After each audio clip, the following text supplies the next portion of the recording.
All right, ready to dive into this one. The 4-Hour Workweek. Oh, yeah, love this book. I was excited when you suggested this one. It's that book that kind of promises to help us escape the 9 to 5, Hmm. design a life we actually love. Totally. You sent this to me because you wanted to figure out how to actually make this stuff work, right? Yeah. Yeah. I mean, it's got so many great ideas, but sometimes I'm like, okay, but how? I get it, totally. So that's what we're doing here, our deep dive into the 4-Hour Work Week. And to help us unpack it all, we have our expert here who lives and breathes this stuff. Well, I wouldn't say I live the 4-hour work week exactly, but I'm definitely fascinated by it. Mm, And, I think what's so cool about the book is how it challenges all those assumptions we have about work and, well, life in general. Like, what does a fulfilling life actually look like? uh-huh. Ferriss makes you question everything. Yeah, even the title itself, the 4-Hour Work Week, it's kind of a shocker. Who Yeah. wouldn't want that, right? But it quickly becomes clear it's not about literally only working 4 hours. It's more about rethinking our relationship with work. Absolutely. It's about designing a lifestyle that works for you, not the other way around. That's what Ferriss calls lifestyle design. Okay, so how do we actually do that? Well, he talks about this idea of the new rich, or the NR. The NR, yeah. Yeah, they're all about, freedom, mobility, designing a life around what you're actually passionate about. They focus on experiences, living in the now, rather than putting everything off for some far-off retirement. Got it. So how is that different from how most of us are living? He calls those folks the deferrers. Hmm? They work those long hours, climb the corporate ladder, hoping that someday they'll finally have the time and money to do what they want. Yeah, okay, so NR versus defers. It's like a mindset shift as much as it is about taking specific actions, right? The NR aren't just lucky. Totally. They've made a conscious choice to think differently about work and life. Okay, so one of the key differences you mentioned is how the NR view income.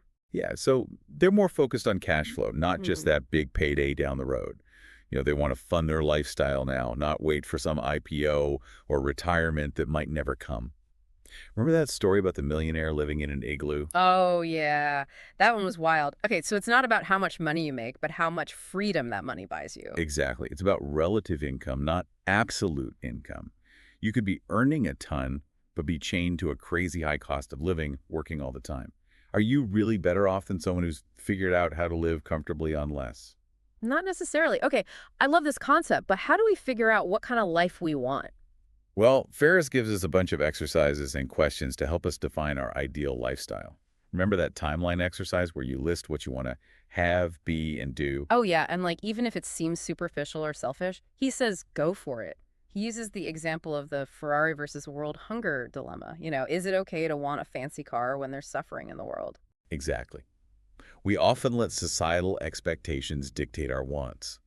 Ferriss says, no, embrace your own desires. I mean, one of the wildest ideas in this book is that unrealistic goals are easier to achieve than realistic ones. I How? know, right? But he argues that there's actually less competition for those outrageous goals. If everyone is going after the same limited opportunities, well, you're just another face in the crowd. But set a really audacious goal, something most people think is impossible, and suddenly you've eliminated most of the competition. Like that analogy with picking up a perfect 10 in a bar. You're more likely to stand out if you aim for something extraordinary.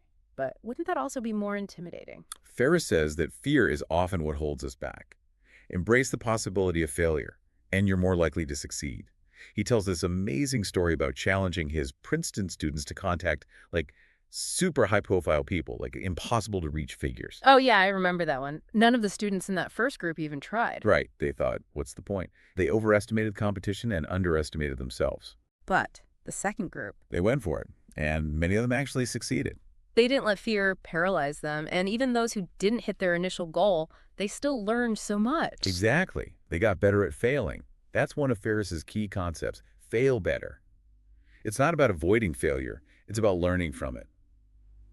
Okay, and this leads us to another key principle, the 80-20 rule. Oh, right. Pareto's principle. Yeah. 80% of our results come from just 20% of our efforts. So find that 20% that's driving your success and double down on it. Exactly. And eliminate the stuff that's not serving you. I love that story he tells about firing 97% of his customers. Right. He realized that a tiny fraction of his clients were causing most of his stress and generating most of his income. So he let the rest go. His income actually went up. and his stress went down. Wow.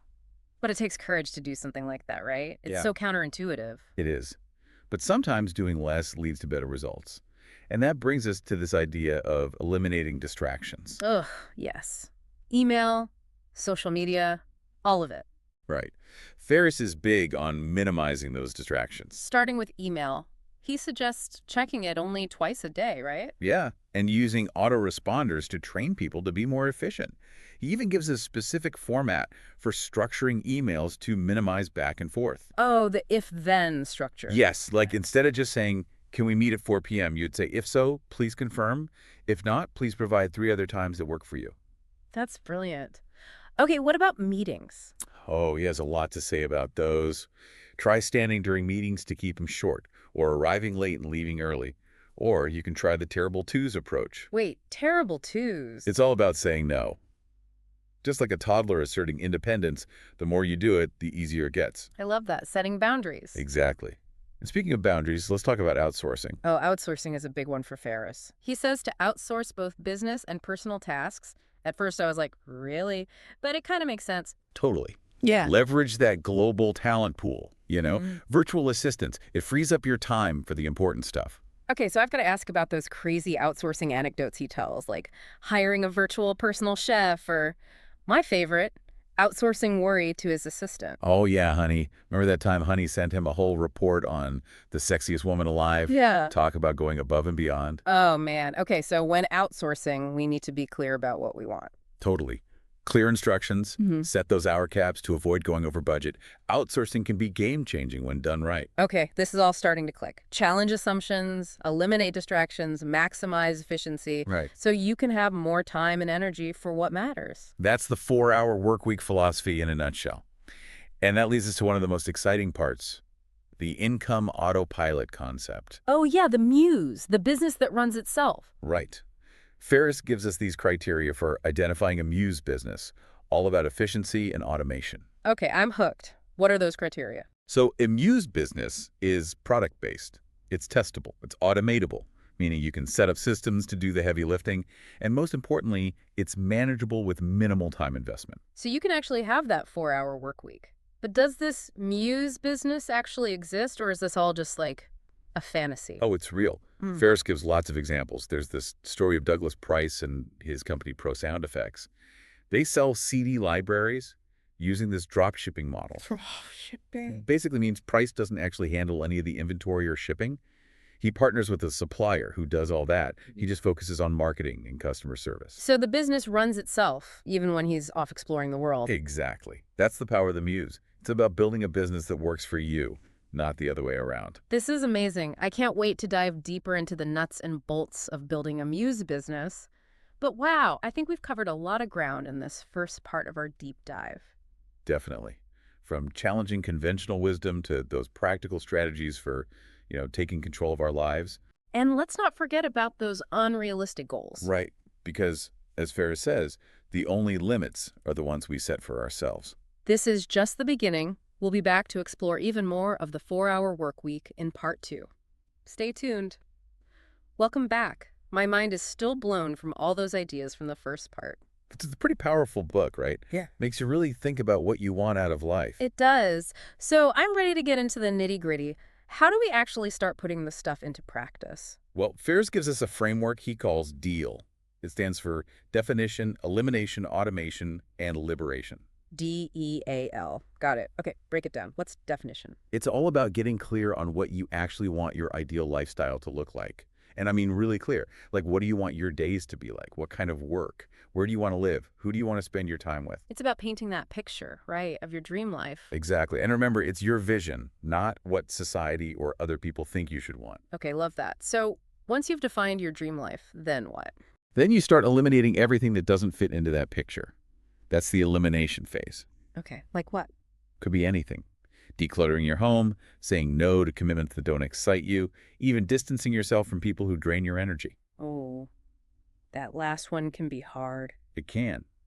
But it's about being intentional with your time and energy. Makes sense. So you declutter, you streamline, and then... Then we bring in the robots. Well, not literally. But that's where automation comes in. Automation. Yeah. Using technology and systems to handle all those repetitive tasks that eat up your time. Think email filters, scheduling tools, even hiring a VA for administrative stuff. Like that reader who outsourced therapy, research, and worry to her VA. Exactly. You can outsource almost anything these days. It frees up your mental space. It really challenges your thinking about what you can and can't delegate. It does. Yeah, But Ferriss isn't saying to become totally detached from your life. right. It's about finding that balance. Efficiency and the engagement, Mm. freeing up time so you can focus on what truly matters. Okay, I'm with you. So we've defined, we've eliminated, we've automated. What's liberation? That's the fun part. It's about experiencing the freedom that comes from designing a life you love. So not just escaping work, but creating a life that's both productive and fulfilling. Exactly.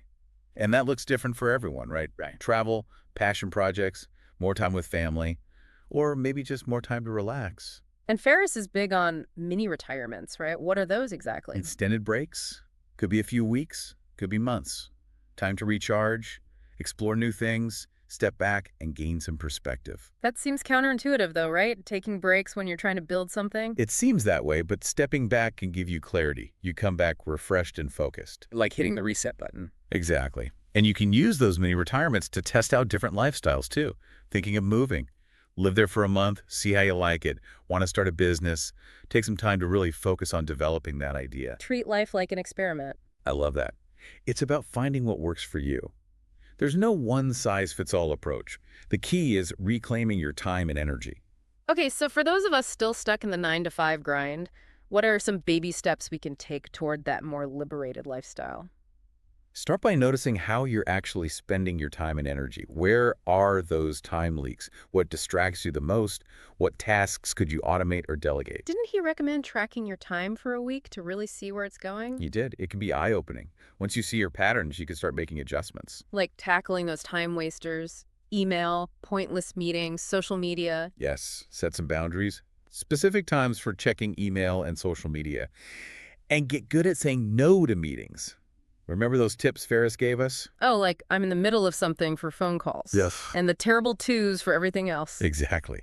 And don't forget about batching similar tasks together. Instead of switching back and forth all day, group similar activities, like process all your emails at once instead of checking them constantly. That's so smart. Get in the zone, get it done. And that applies to other things too, right? Like errands or phone calls. Anything. Experiment and find what works for you. Let's circle back to delegation and automation. Ferriss is all about those, right? He is. It's about leveraging other people's time and skills and technology. Think of yourself as the CEO of your own life, not the overworked employee. Building systems that support your goals instead of letting obligations run your life. Exactly. And when it comes to delegation, virtual assistants are your best friend.